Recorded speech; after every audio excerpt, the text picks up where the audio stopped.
Saya dipermalukan oleh ayah mertua saya di hari pernikahan saya. Kamu jelek, katanya. Aku masih ingat jelas hari itu. Hari yang seharusnya menjadi hari paling bahagia dalam hidupku berubah menjadi mimpi buruk yang tak pernah ingin kuingat lagi. Hari pernikahanku. Hari ketika aku resmi menjadi istri dari pria yang kucintai. Tapi juga hari ketika harga diriku diinjak-injak di depan semua orang. Semua orang tertawa, menari, dan merayakan kebahagiaan. Aku berdiri di tengah aula besar yang penuh bunga putih, mengenakan gaun pengantin yang selama ini aku impikan. Tapi di balik senyumku, jantungku berdegup keras. Ada sesuatu yang terasa tidak beres. Sejak pagi, ayah mertuaku tidak pernah menatapku dengan tatapan hangat. Tatapannya dingin, penuh penilaian. Setiap kali matanya bertemu dengan mataku, aku merasa seperti sedang dihakimi. Aku mencoba menenangkan diri, berkata dalam hati bahwa mungkin aku hanya gugup. Tapi saat acara resepsi dimulai, sesuatu yang tak pernah kuduga terjadi. Ketika MC mempersilakan ayah mertuaku memberikan sambutan, aku menatapnya dengan senyum sopan. Aku tidak tahu bahwa beberapa detik kemudian, dunia akan runtuh di hadapanku. Dengan mikrofon di tangannya, dia berdiri tegap di depan para tamu. Semua mata tertuju padanya. Tapi kata-kata pertama yang keluar dari mulutnya membuat seluruh ruangan terdiam. Kamu tahu, katanya sambil menatapku dari ujung kepala hingga kaki. Aku selalu membayangkan menantu yang cantik, elegan, dan bisa membuat keluarga kami bangga. Tapi ternyata, anakku memilihmu. Suasana hening. Semua orang menatap ke arahku. Aku tidak tahu harus berbuat apa. Jantungku berhenti berdetak seolah waktu berhenti. Kamu jelek, katanya dengan nada dingin, tanpa sedikit pun rasa malu. Aku bahkan malu punya menantu sepertimu. Beberapa orang di meja depan menundukkan kepala, pura-pura tidak mendengar. Tapi aku tahu semua orang mendengarnya dengan jelas. Aku bisa melihat ekspresi kaget di wajah para tamu. Bahkan ibuku sendiri menatapku dengan mata berkaca-kaca. Aku merasa dunia berputar. Kakiku gemetar. Tanganku bergetar memegang buket bunga yang hampir jatuh. Aku menatap suamiku, berharap dia akan berdiri dan membelaku. Tapi dia hanya diam. Tatapannya kosong. Ayah, bisikku lirih. Berharap dia akan berhenti. Tapi ayah mertuaku justru tersenyum tipis. Senyum yang penuh penghinaan. Dia melanjutkan pidatonya, seolah tidak ada yang salah. Katanya, pernikahan ini terlalu cepat. Katanya, aku bukan pilihan yang tepat. Katanya, keluargaku tidak sepadan dengan mereka. Setiap kata yang keluar dari mulutnya seperti belati yang menusuk dadaku berkali-kali. Aku ingin lari. Aku ingin berteriak. Tapi tubuhku beku. Tamu-tamu mulai berbisik. Ada yang menatapku iba. Ada juga yang menahan tawa kecil di balik tangan mereka. Aku merasa seperti tontonan. Seperti bahan ejekan di pesta pernikahanku sendiri. Ibuku bangkit dari kursinya, tapi ayah mertuaku menatapnya tajam, membuatnya duduk kembali. Tidak ada yang bisa menolongku saat itu. Tidak satu pun. Setelah selesai berbicara, dia menaruh mikrofon dan berjalan melewatiku tanpa menatap. Seolah aku tak berarti apa-apa. Air mataku menetes perlahan.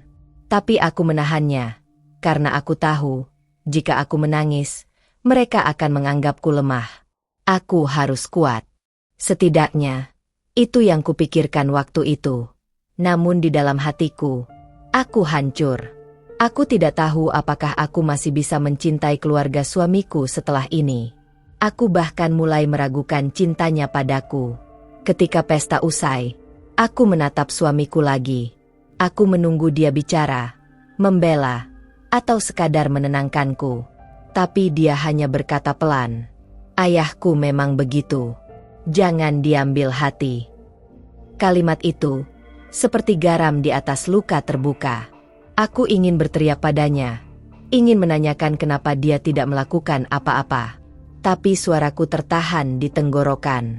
Aku hanya bisa menatapnya dengan mata yang mulai kehilangan harapan.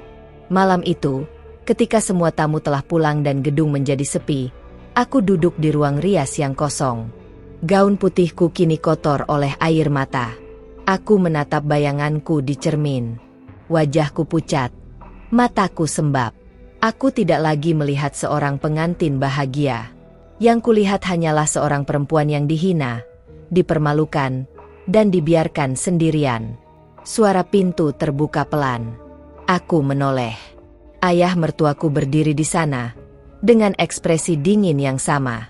"Ingat baik-baik," katanya pelan tapi tajam. "Kamu mungkin sudah menikah dengan anakku, tapi kamu tidak akan pernah jadi bagian dari keluarga ini." Kata-katanya menamparku lebih keras dari apapun. Aku tahu sejak saat itu, hidupku tidak akan pernah sama lagi. Setelah malam itu, aku pulang ke rumah baru kami bersama suamiku dengan perasaan campur aduk. Rumah itu besar, megah, tapi rasanya dingin seperti tidak ada kehidupan di dalamnya. Setiap dindingnya memantulkan gema penghinaan yang kudengar di hari pernikahanku. Aku mencoba tersenyum, mencoba melupakan semuanya, tapi bayangan wajah ayah mertuaku selalu menghantui pikiranku. Kata-katanya seolah menempel di telingaku, menggerogoti setiap kepercayaan diriku yang tersisa. Hari-hari pertama setelah pernikahan terasa aneh. Aku berharap bisa memulai hidup baru dengan bahagia, tapi setiap langkahku di rumah itu terasa diawasi. Seperti ada mata yang terus memperhatikanku, menilai setiap gerakanku. Ibu mertuaku jarang berbicara denganku. Jikapun berbicara, suaranya datar dan dingin. Aku bisa merasakan bahwa dia pun tidak pernah benar-benar menerimaku sebagai menantu. Setiap pagi, aku berusaha membantu di dapur, berharap bisa membuat mereka melihat niat baikku. Tapi semua usahaku selalu dianggap salah. "Tidak perlu kau sentuh itu," kata ibu mertuaku suatu pagi. "Kami tidak butuh bantuanmu. Kau malah membuat segalanya berantakan." Aku hanya diam, menunduk, menahan air mata yang hampir jatuh. Aku tidak ingin terlihat lemah. Tidak di hadapan mereka. Suamiku, dia berubah. Dulu dia lembut, penuh perhatian. Tapi sejak hari pernikahan itu, dia menjadi dingin, jarang bicara, dan sering pulang larut malam. Ketika kutanya kemana dia pergi, jawabannya selalu sama. "Aku sibuk. Jangan banyak tanya." Aku mulai merasa terasing di rumah sendiri. Setiap malam aku tidur dengan mata terbuka, memikirkan apa yang salah denganku. Apa aku memang tidak cukup baik? Suatu hari, aku mendengar ayah mertuaku berbicara di ruang tamu dengan nada tinggi. Aku tidak bermaksud menguping, tapi suaranya begitu keras hingga terdengar dari lantai atas. "Anak itu bukan untukmu," katanya. "Kamu tahu sendiri, dia bukan dari keluarga yang setara." Hatiku bergetar. Apakah yang dia maksud? Aku?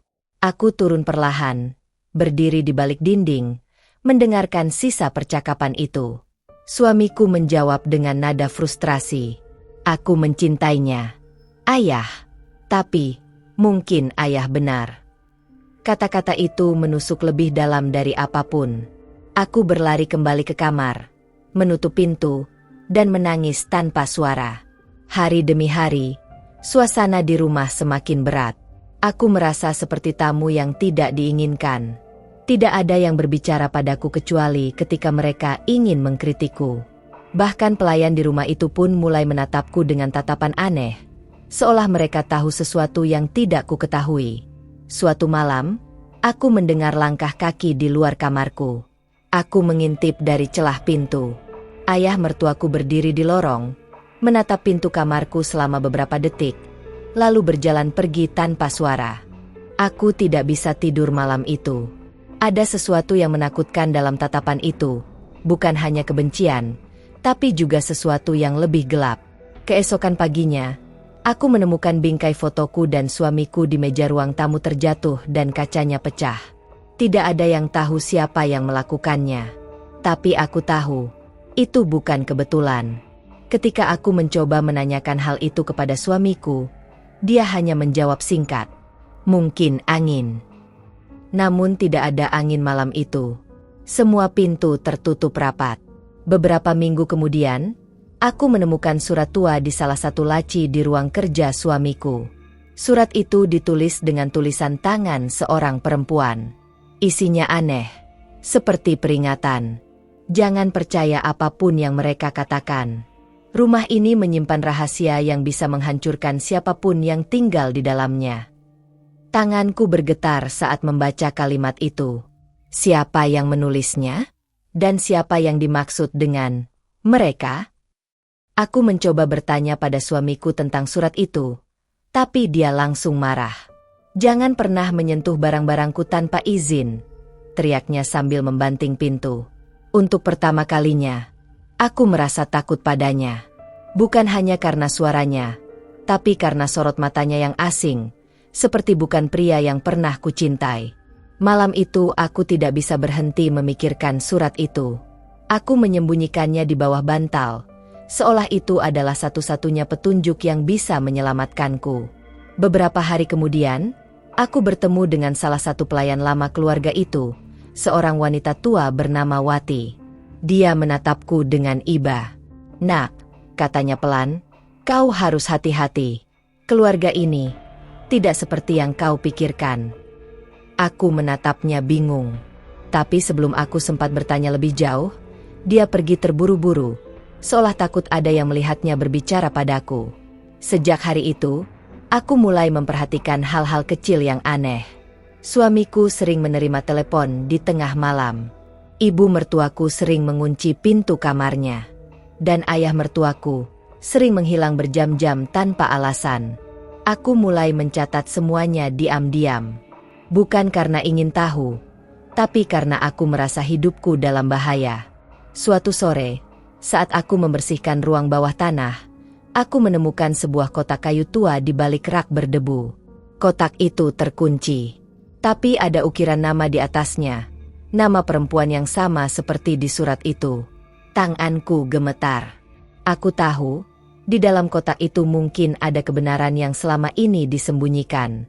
Tapi aku juga tahu, membukanya berarti aku mungkin tidak akan pernah hidup tenang lagi. Aku menyembunyikan kotak itu di kamarku. Setiap malam aku menatapnya, takut tapi juga penasaran. Suamiku mulai memperhatikanku. Dia bertanya mengapa aku tampak gelisah akhir-akhir ini. Aku hanya tersenyum dan berkata aku lelah. Tapi aku tahu dia tidak percaya. Suatu malam, aku mendengar suara langkah di luar kamarku lagi. Kali ini lebih pelan, lebih lama. Ketika aku membuka pintu, tidak ada siapa-siapa. Tapi di lantai depan pintu, ada secari kertas kecil bertuliskan, "Berhenti mencari, atau kau akan menyesal." Aku memegang kertas itu erat-erat. Tubuhku gemetar. Aku tahu seseorang memperhatikanku. Esok harinya, Wati tidak datang bekerja lagi. Katanya, dia pulang ke kampung. Tapi tidak ada yang tahu kampungnya di mana. Aku mulai merasa terperangkap. Tidak hanya di rumah itu, tapi juga di dalam permainan rahasia yang tidak ku mengerti. Setiap kali aku mencoba bicara dengan suamiku, dia selalu mengalihkan pembicaraan. Dan setiap kali aku menatap ayah mertuaku, aku merasa dia tahu apa yang kulakukan. Suatu malam, aku akhirnya memberanikan diri membuka kotak kayu itu. Dengan pisau kecil, aku merusak kuncinya. Di dalamnya, ada tumpukan foto lama, beberapa surat, dan sebuah buku harian. Di halaman pertama, tertulis nama seorang wanita, Amira, nama yang sama seperti di surat peringatan itu. Aku mulai membaca, dan di sanalah semuanya mulai terungkap. Halaman-halaman buku harian itu berdebu, tintanya sedikit pudar, tetapi setiap kalimat terasa hidup. Dari tulisan pertama saja, aku sudah bisa merasakan ketakutan seseorang yang terjebak di rumah yang sama denganku sekarang. Amira menulis bahwa dia dulu adalah tunangan pertama ayah mertuaku. Tapi kisah mereka tidak pernah resmi berakhir. Ia menulis tentang cinta yang berubah menjadi penjara, tentang rahasia yang membuatnya tidak pernah bisa pergi. Di antara tulisannya, ada kalimat yang membuatku menggigil. Jika kau membaca ini, berarti kau juga telah menjadi bagian dari permainan mereka. Aku berhenti membaca sejenak. Jantungku berdetak begitu keras sampai aku merasa bisa terdengar di seluruh kamar. Permainan apa yang dimaksudnya? Aku melanjutkan membaca dengan tangan gemetar. Amira menulis bahwa keluarga itu menyimpan sesuatu yang lebih dari sekadar kebencian. Ada warisan besar, tapi juga dosa lama yang harus disembunyikan. Dia menulis bahwa siapapun yang tahu rahasia itu akan dihilangkan secara diam-diam. Kalimat itu membuat tengkukku merinding. Aku menutup buku itu untuk sementara, berusaha menenangkan diri. Tapi rasa penasaran menekan dadaku seperti batu. Aku harus tahu lebih banyak. Malam itu aku mencoba membicarakannya dengan suamiku. Tapi ketika aku menyebut nama Amira, wajahnya langsung berubah pucat. "Dari mana kau mendengar nama itu?" katanya dengan nada panik. Aku menjawab jujur bahwa aku menemukan buku harian di ruang bawah tanah. Dia langsung merebutnya dari tanganku dan berkata dengan suara bergetar, "Kau tidak seharusnya membaca ini." Aku memaksanya menjelaskan, tapi dia malah berteriak dan pergi meninggalkanku sendirian. Aku tahu, ada sesuatu yang besar sedang disembunyikan. Keesokan paginya, aku mencari buku itu lagi, tapi sudah hilang. Aku mencarinya kemana-mana, bahkan ke tempat aku menyembunyikan kotak kayu itu, tapi kosong. Yang lebih menakutkan, kotak itu juga lenyap, seolah tidak pernah ada. Beberapa hari berlalu dalam ketegangan. Aku hampir tidak bisa tidur. Setiap suara kecil membuatku terlonjak. Aku merasa rumah itu hidup, mengawasi, menahan napas menungguku melakukan kesalahan. Suatu malam, aku mendengar seseorang berbicara di kamar kerja ayah mertuaku.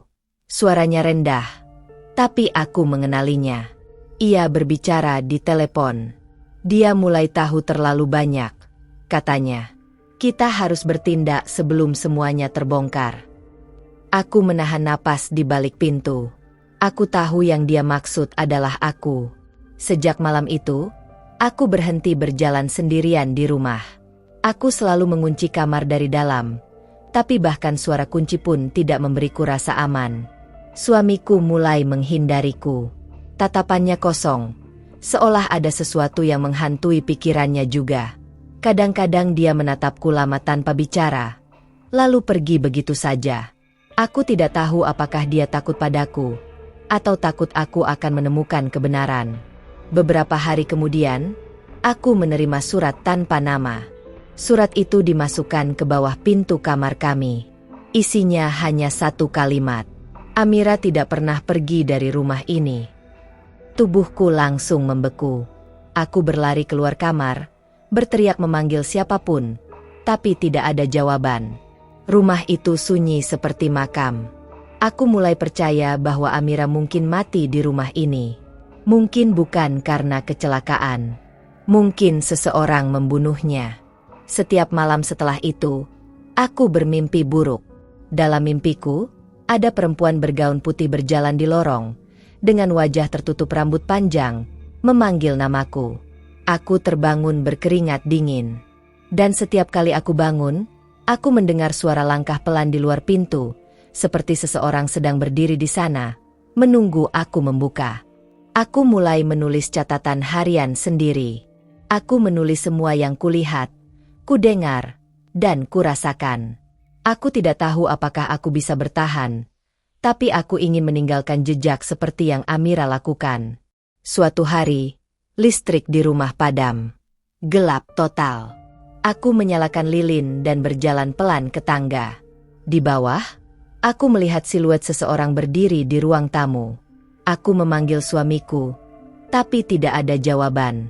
Siluet itu bergerak pelan mendekat, dan ketika cahaya lilin menyentuh wajahnya, aku hampir menjerit. Itu ayah mertuaku, dengan ekspresi yang tidak pernah kulihat sebelumnya. "Kau terlalu ingin tahu," katanya perlahan. "Seharusnya kau belajar diam." Aku mundur selangkah demi selangkah, tapi dia terus mendekat. Tangannya memegang sesuatu. Aku tidak tahu apa. Aku lari ke kamar, mengunci pintu, dan menangis di lantai. Sepanjang malam aku mendengar langkahnya berputar di sekitar kamarku. Tidak mencoba masuk, hanya berjalan perlahan, seperti sedang menikmati ketakutanku. Keesokan paginya, aku menemukan goresan di pintu kamarku. 3 garis panjang, seperti dicakar benda tajam. Aku tahu, ini belum selesai. Apapun yang terjadi pada Amira, sesuatu yang sama sedang menunggu untuk terjadi padaku. Namun di dalam ketakutan itu, ada tekad kecil tumbuh.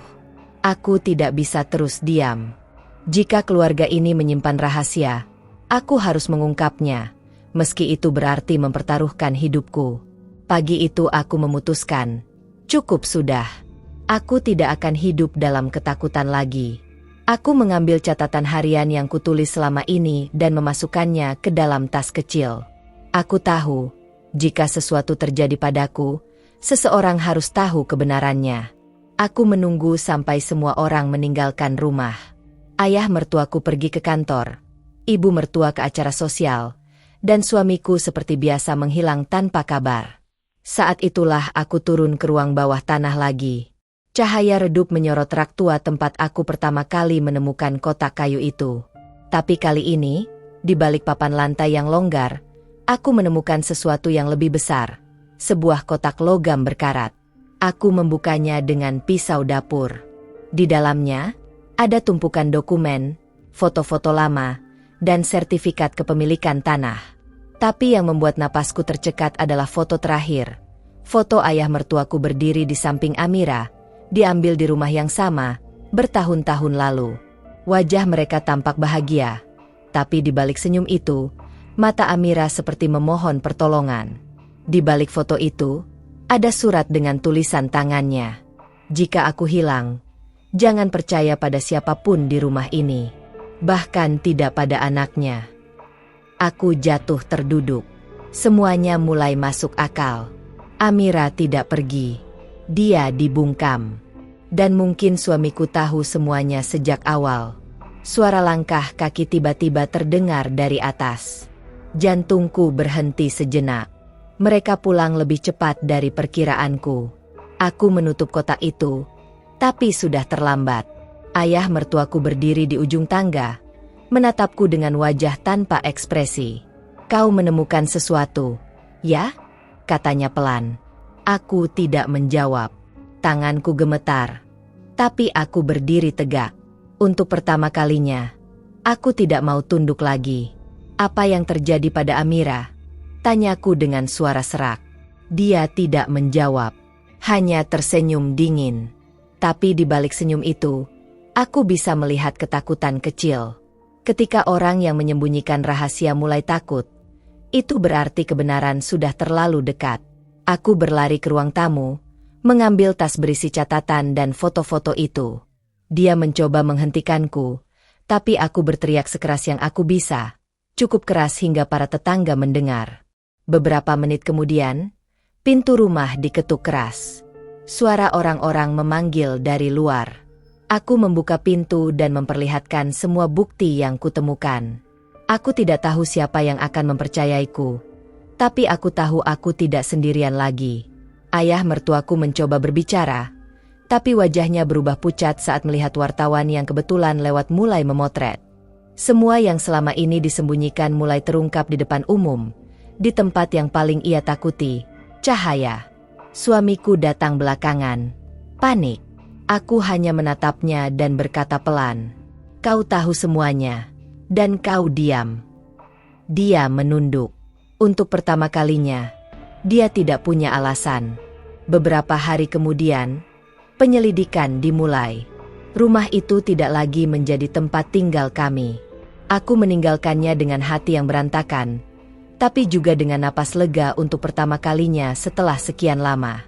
Ketika aku berjalan menjauh dari rumah itu, aku menoleh sekali lagi.